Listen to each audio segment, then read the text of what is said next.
Ben Shapiro, you'll remember like the intellectual pillar of the Republican movement, the cool kids philosophy. What was he? Yeah, it was something like that. Yeah, New York Times, the cool kids philosopher. Was it Barry Weiss? No, I don't think so. Here, the Republicans have definitely begun to worry about affordability in the wake of this election.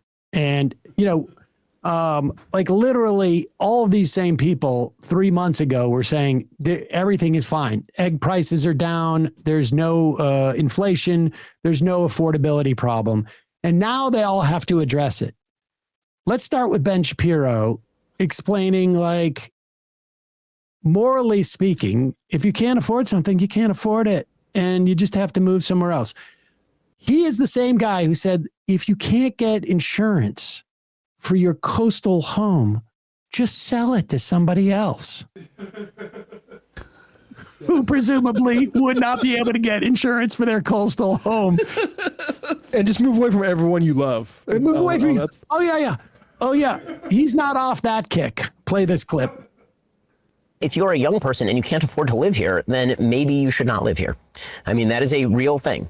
I know that we've now grown up in a society that says that you deserve to live where you grew up. But the reality is that the history of America is almost literally the opposite of that. The history of America is you go to a place where there is opportunity. And if the opportunities are limited here and they're not changing, then you really should try to think about other places where you have better opportunities. Okay, first off, how long have we heard about the destruction of towns and cities where there's no opportunity for kids and they move, and then the town craters and it becomes like these sort of shell and husks of themselves? Rust Belt factor into that? Just a little bit. Just a little bit. And of course, what he's talking about is people, moving in America. That's been the history of the country. I mean, it was the case that no white people lived here, and then they came here, and then they kept moving until they took all the land. But at one point, they hit the ocean on the other side. But imagine, like, what this is. You grow up in a place you can't afford. It's a real thing where you just can't afford it. You got to go away.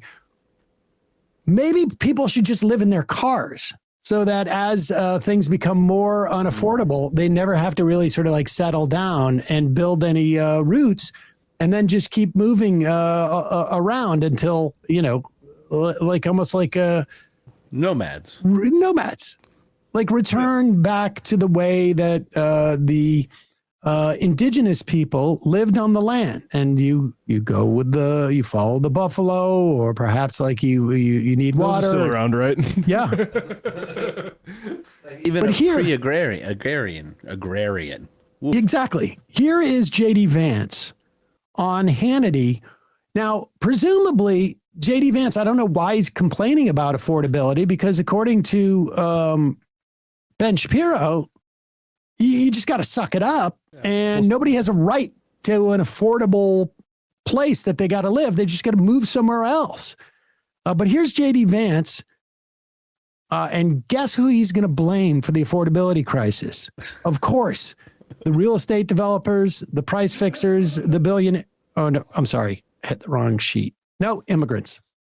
A lot of young people are saying housing is way too expensive. Why is that? Because we flooded the country with 30 million illegal immigrants who are taking houses that ought by right go to American citizens. And all right, pause it for a second. First off, there's not 30 million undocumented immigrants in this country. I don't think there ever has been. I think at its peak, it was 20 million. 10 of whom overstayed their visas, 10 of whom came across the border. These guys got to pick a lane. Are undocumented sucking off of the system, or are they going out there and getting all the 30-year mortgages and taking all the housing supply? Like, which is it?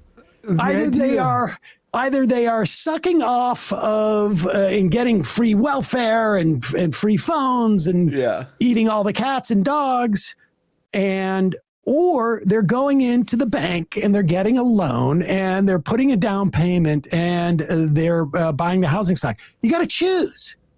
You got to choose which one is it? Which part of the story? The people buying homes now compared to, say, 2005, when the average age of a new homeowner was, I think, like 39, are like 60. They're not immigrants. They're rich old people. I mean, does anybody buy that? Does anybody from like... Yes, everybody watching that on Fox buys that. I guarantee you. And they can also both watch. But Fox is, when they talk about young people, they're talking about young people for the sake of old people. They're not talking to young people. Because Ben Shapiro, who's supposedly talking to the young people, is telling young people, suck it up. Right. If you can't afford it, move to someplace that's cheaper. Meanwhile, that same day, J.D. Vance is on Hannity saying young people are complaining about affordability. And the real problem is undocumented immigrants are coming in and taking their homes.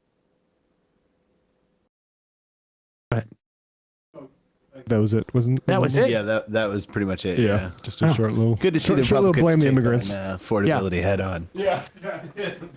This is J.D. Vance. Understand, this is J.D. Vance, like, trying to pick up the Trump mantle. Right. I mean, the time's now. The time is now. He is like moving forward with Operation. I'm going to be as much of a nativist and xenophobe as Trump is. Where am I going to get my charm? That's what he's looking for at that point. About this stuff, Crystal Ball tweeted this New York Times headline about immigration has the immigrant population has decreased for the first time in decades.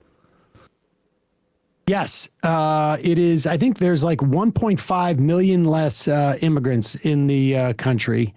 And you have seen how the economy has gone booming and affordability is no longer an issue. I have 2 houses now. That's the thing, is who was building all the houses? Like, why has ICE been showing up to construction sites?